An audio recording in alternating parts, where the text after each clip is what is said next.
উদাসীন সত্ৰৰ সত্ৰীয়া পৰম্পৰালৈ তীব্ৰ প্ৰত্যাহ্বান ক্ৰমাৎ হ্ৰাস হৈছে উদাসীন সত্ৰৰ বৈষ্ণৱৰ সংখ্যা মাজুলীত ইখনৰ পিছত সিখন বহাত উলমি চেতনা বিশ্বায়নৰ যুগত অৰ্থনৈতিক ধামখুমীয়াত উদাসীন সত্ৰৰ পৰম্পৰাৰ ৫৫০ বছৰীয়া স্বৰ্ণীল ঐতিহ্যৰ প্ৰতি চৰম প্ৰত্যাহ্বান আধুনিকতাৰ ধামখুমীয়াত ইতিহাস হোৱাৰ পথত উদাসীন সত্ৰৰ সত্ৰীয়া পৰম্পৰা উদাসীন সত্ৰত দিনক দিনে হ্ৰাস পাইছে ভকত বৈষ্ণৱৰ সংখ্যা পৰিয়াল পৰিকল্পনা যুৱ প্ৰজন্মৰ সত্ৰৰ প্ৰতি অনীহা আৰ্থিক দৈন্যতাৰ দৰে আদি কাৰণতে হ্ৰাস পাইছে ভকত বৈষ্ণৱৰ সংখ্যা সত্ৰীয়া সংস্কৃতিৰ প্ৰাণকেন্দ্ৰ নদীদ্বীপ মাজুলী ঐতিহ্যমণ্ডিত শ্ৰী শ্ৰী ভোগপুৰ সত্ৰ নতুন কমলাবাৰী সত্ৰকে আদি কৰি কেইবাখনো সত্ৰত চিন্তিত ভকত বৈষ্ণৱ এক প্ৰকাৰ যেন সংকটৰ গৰাহত মাজুলীৰ যুগমীয়া ঐতিহ্যৰ চানেকি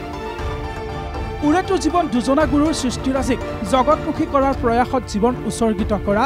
এইসকল ভকত বৈষ্ণৱৰ আত্মাস্বৰূপ সত্ৰসমূহলৈ এতিয়া নামি আহিছে ঘূৰ অমানিশা এসময়ত বৈষ্ণৱৰ আগমনে সমৃদ্ধ কৰি ৰখা সত্ৰসমূহত এতিয়া নিমাওমাও পৰিৱেশ সত্ৰৰ ভকতসকলৰ মতে কেইবাটাও বিশেষ কাৰণত এইদৰে হ্ৰাস পাইছে ভকতৰ সংখ্যা দ্ৰুত হাৰত বৃদ্ধি পোৱা জন্ম নিয়ন্ত্ৰণো এক প্ৰধান কাৰণ ভকতসকল কম হৈছে কাৰণ কেইবাটাও খুৱাব পিন্ধাব নোৱাৰাৰ কাৰণে নহয় এতিয়া নকলেও নোৱাৰে ক'বই লাগিব মুখ্যমন্ত্ৰীয়ে দুজনতকৈ সন্তান হ'বলৈ নিদিয়ে গতিকে কাৰোবাৰ ল'ৰা এটা ছোৱালী এজনী গতিকে সত্ৰলৈ ক'ৰ পৰা পাওঁ এতিয়া আমি বিচাৰিছোঁ ল'ৰা পাবলৈ নাই স্বাৱলম্বী সত্ৰানুষ্ঠানসমূহত সম্প্ৰতি খেতিপথাৰ নোহোৱা হৈ অহাৰ লগে লগে আৰ্থিক দুৰৱস্থায়ো দেখা দিছে আনহাতে বিভিন্ন সময়ত বয়োজ্যেষ্ঠ বৈষ্ণৱে ইহলীলা সম্বৰণ কৰি পৰধামলৈ গতি কৰা সত্ৰত দিনক দিনে বৈষ্ণৱৰ সংখ্যা কমি আহিছে উদাসীন সত্ৰীয়া পৰম্পৰা ৰক্ষাৰে মাজুলীৰ সত্ৰানুষ্ঠানসমূহত অক্ষয় বন্তিগছি জ্বলাই ৰখাটো যেন অসুবিধা নামিছে ল'ৰালুৱে এতিয়া কমি গৈছে আৰু বৃদ্ধসকল তেনেকৈ গুচি গৈছে আৰু তেনেকৈ উৎপাদনটো বাহিৰৰ পৰা আমি পোৱা নাই তথাপি দুই এটাকৈ আহি সত্ৰখন এই বৈষ্ণৱৰ বন্তিগছ ৰখাৰ প্ৰচেষ্টাটো চলাই আছে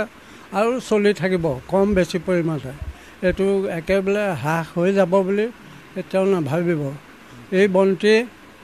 অক্ষয় এই বন্তি গুৰুজন জ্বলাই থৈ গৈছে ভোগ নামেৰে বন্তি এই বন্তি কমটি হ'লেও উজ্জ্বল হৈ থাকিব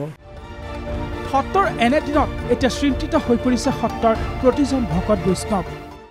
বিষয়টো যথেষ্ট এটা গভীৰভাৱে চিন্তনীয় বিষয় হৈ পৰিছে যিহেতু এটা সময়ত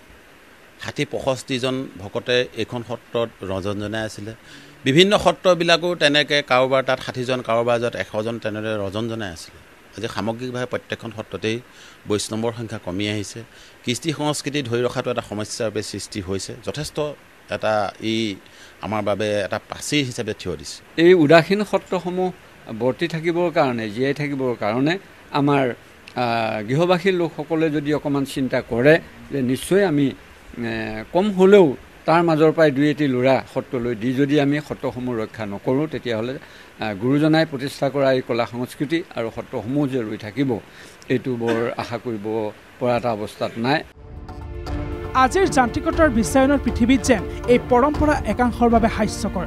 তথাপিও একাংশ বৈষ্ণৱে সমাজৰ বাবে জীৱন যৌৱন ত্যাগ কৰি সংস্কৃতিৰ বৰ ভঁৰালটোৰ ৰখীয়া হৈ সত্ৰীয়া সংস্কৃতিক বিশ্ব দৰবাৰলৈ নিবলৈ সক্ষম হৈছে